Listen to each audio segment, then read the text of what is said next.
It is time to look at the Bitcoin price from a bit more global perspective, and today we will discuss two major scenarios of the future price development which I foresee. And right now, just a couple of words about the current situation.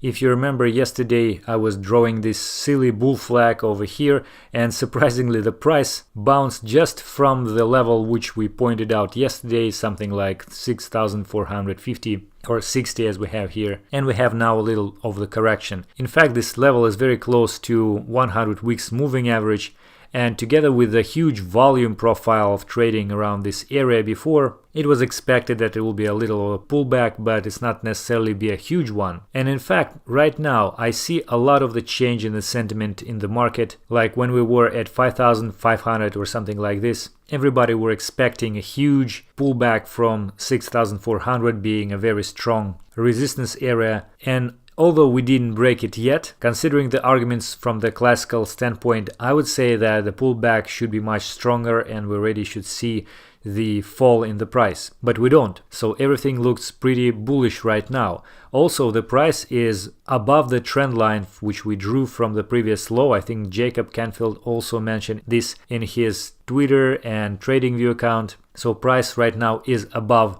this trend line. And another thing is that if you look at the weekly stochastic oscillator indicator, then you would see that right now it is very close to the level which is historically was very strong resistance during the old bull market. We saw that, and now we either have already a bit of exhaustion and possibly a reversal downwards, or we will have a one more tick to the upside to face this level. And as you can see, we didn't stay there very long. It's usually an indicative point of the upcoming correction, and weekly time frame gives you a pretty sober expression of the market, so we can be pretty sure about that. And returning to the weekly moving averages, you see that pretty much the same happened when the price was reacting to 50 weeks moving average. It tested it almost like couple of times on the weekly time frame, and then we pierced through it. So maybe the same thing will happen right now. I wouldn't be surprised really. But if it will happen and will appear to be above that, it will be very, very bullish, again remaining above this trend line. If we look at the another channel which we drew before, we're still within this channel, but we are very close to the top.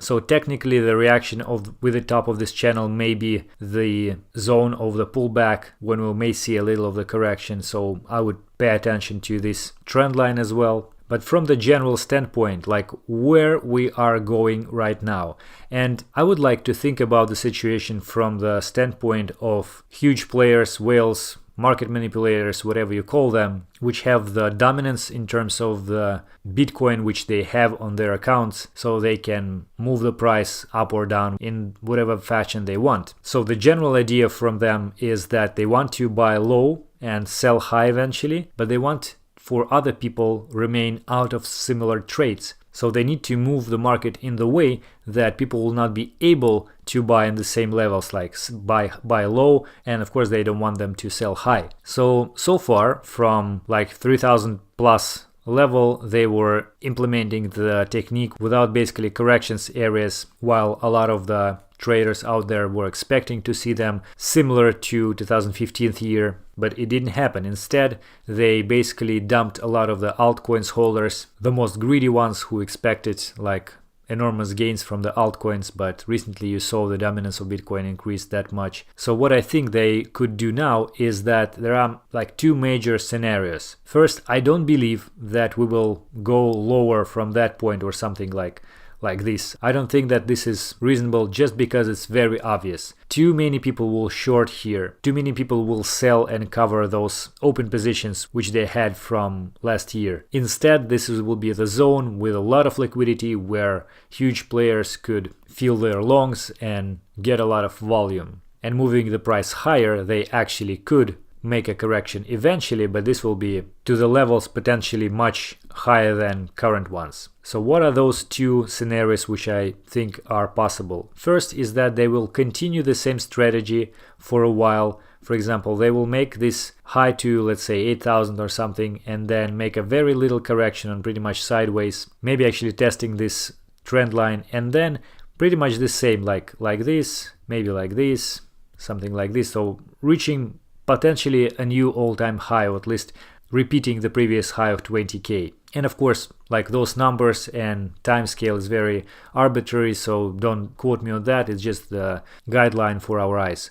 So without corrections, we'll still continue to go higher and higher, and people expecting the corrections to happen on the way will not buy at these areas. Instead, they will sell in order to buy lower, but it never happened, at least that much as they expected. Instead, we'll go higher, higher, higher. And at that point, it would be very important to see where the price will go, because we either will continue to go sideways for a very long time, or maybe after the test of this trend line once again, we will move to the new parabolic phase of Bitcoin like this, and then we can see like this $100,000 or potentially even more within the next year or two. So this is very possible, and in that way those market makers, they will not let the other investors buy on the way up. The second option which I consider is that we will actually turn this behavior without correction to the standard one when we have those corrections, pretty severe ones.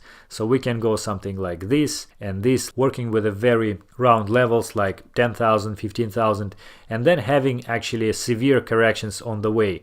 So in that way, people who are new in the market will sell on those lows because they were expecting, or in a fear they will sell because they were thinking that the price will go much lower. At the same time, the advanced traders, advanced investors will actually see this pattern, and they will sell at the tops and buy at the bottoms once over and over again. And also they may actually see this trend line and so on. So eventually at the one more test they may see something like this, and even they will expect a new move to the upside, but instead of that the price will do something like that, and this will be the new bottom which people expected from here but didn't have it. And in that way, again, whales will be able to get rid of the unexperienced traders around here, investors. And with this move, this is really unexpected, because everybody thinks that if the price will go like to the new all-time high, then it will go much higher above that, or maybe it will not actually reach 20k. It's just really arbitrary. But anyway, as soon as we have this obvious uptrend, then after that we will not get to the new low. We'll have a very strong parabolic rise, but instead of that we may actually update low in December 18th. And by doing that, market manipulators will be able to eliminate the second part of the investors who are more sophisticated. And now just a couple of words about why I don't think that the pullback, at least from this or maybe a little bit higher levels to the new low, is not possible. So why I don't think that this is not reasonable is that, just again, imagine being a huge fish in the market, having most of the Bitcoin in your pockets. So technically you'll be able to move the price in this manner, okay? But then just consider this, the whole market is really small actually comparing to the traditional markets. And while yes, there are whales here, they are not the same whales, at least not all of the other whales out there. And if there will not be any more new capital in the space, then indeed this would be possible to do, like make other people panic and finally accumulate even more of the coins on the bottom, like new bottom. However, by dumping the price in this way, the whales are taking the huge risk that at some point there will be more newcomers to the market with big money, and they will actually buy their Bitcoins on the way down. So it may end up that they will not be able to buy more Bitcoins at the bottom, at the new formed bottom, because another players will actually make the same thing. So that is why it is really risky to short Bitcoin, at least at this point of time. It is not that risky here because they already will make a lot of gains on the way up from the bottom, and they will sell here as well when a lot of people will buy at this area. So this is much more reasonable in terms of the risk to reward ratio. So, and if you actually think about the amount of money they have, like when you are trading like few $1,000s right now or whatever you have, it's very different comparing to the case when you have like few $100,000 or $1 billion. You will not want to take additional risk for this capital. Instead, you'll basically better to had a little bit less profit, but getting it with a higher probability. So that is why, at least from psychological point of view and like a general stance of the market, I don't believe that whales will decide to dump the price right now. So if you still wait for $3,000, just consider those arguments and make your own decision, of course, because everything which I say is my personal opinion, guys, and not a financial advice. So that is it for today. I hope it was useful. Thank you for watching.